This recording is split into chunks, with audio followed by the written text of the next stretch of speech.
Shalom Bapak Ibu yang terkasih di dalam Tuhan. Yuk kita mau bersaat teduh sebentar. Kita mau baca firman Tuhan di dalam Matius 5 ayat 14. Kamu adalah terang dunia. Kota yang terletak di atas gunung tidak mungkin tersembunyi. Artinya berarti kita itu sebelumnya ada di dalam kegelapan, di mana kita selalu melakukan hal yang tidak berkenan di hadapan Allah. Kita juga tidak bisa merasakan hadirat Allah.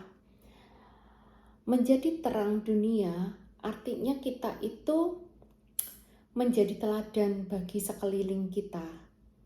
Berarti ada yang harus kita lakukan. Untuk bisa menjadi terang, yang pertama kali yang harus kita lakukan adalah kita bertobat, Bapak Ibu. Kita sebetulnya tahu loh, kita itu kondisinya lagi dosa atau tidak, ya. Tetapi kadang kita membuat diri kita itu nyaman, ya. Kita bilang, it's okay, gak apa-apa, toh nanti juga Tuhan ampuni. Bapak Ibu jangan bebal. Di saat Tuhan masih beri kita nafas hidup, hari ini kita masih hidup, berarti hari ini kita masih diberi kesempatan untuk bertobat.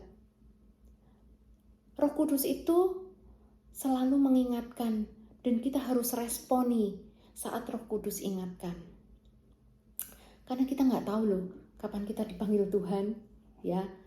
Nah, yang kedua, untuk kita bisa menjadi terang, kita harus dekat dengan sumber terang itu sendiri. Siapa sih sumber terang itu sendiri? Kita tahu sumber terang itu adalah Allah kita. Jadi artinya kita harus dekat dengan Allah kita. Kita harus punya hubungan yang indah. Kita harus punya hubungan yang intim dengan Allah kita. Jadi Bapak Ibu, yuk setiap pagi kita datang dulu di hadapan Tuhan, kita mengucap syukur ya atas kebaikan Tuhan. Isi iman kita dengan firman Tuhan, karena bahan bakar iman kita itu adalah firman Tuhan. Ya, jadi yuk Bapak Ibu mulai belajar. Saya pun juga terus mau bergaul erat dengan Allah. Kita push ya hidup kita. Dan yang ketiga, untuk kita menjadi terang itu kita suka nggak suka, kita harus jaga kekudusan. Ya, karena ini adalah perintah.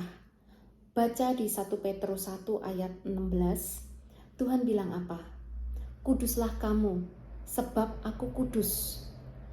Jadi Bapak Ibu, yuk kita jaga kekudusan kita sampai kapan? Sampai Tuhan datang, ya. Nggak bisa tuh hari ini kita jaga kekudusan, besok off. Terus nanti lusa jaga kekudusan lagi, minggu depan off. Nggak bisa Bapak Ibu, kita jaga kekudusan itu setiap hari. Ya, continue, terus menerus. Ya, kita butuh komitmen untuk jaga kekudusan kita. Kita juga nggak bisa loh ngandelin diri kita sendiri. Kita tetap harus minta Tuhan, kita harus minta Roh Kudus untuk terus beri kita kekuatan, beri kita hikmat untuk menjaga kekudusan kita. Karena kita nggak bisa ngandelin diri sendiri Bapak Ibu. Ya, jadi ayo jaga kekudusan. Dan yang keempat, itu adalah kita menjadi saksi. Ya, jadi saksi. Pertobatan dan kesaksian kita itu harus bisa membuat orang lain itu bertobat. Ya, kesaksian hidup kita itu bisa menguatkan ya orang di sekeliling kita. Ya, karena memang terang itu tidak bisa disembunyikan. Di saat kita menjadi terang dunia, hidup kita bisa menjadi kesaksian buat banyak orang.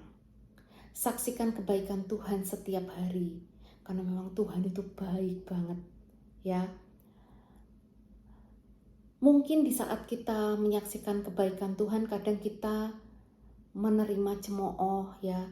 Sok suci lo, ya. Tapi ingat, di saat kita banyak menerima cemooh, hinaan, Tuhan akan buat kita naik dan tidak turun.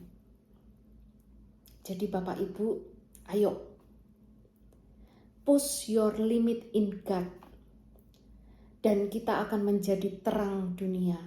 Dan terang itu seperti kota yang ada di atas gunung yang tidak mungkin tidak terlihat Bapak Ibu. Ayo kita mau bertobat, kita mau hidup bergaul dengan Allah, kita mau menjaga kekudusan, dan kita mau menjadi saksi Tuhan. Terima kasih, Tuhan Yesus memberkati.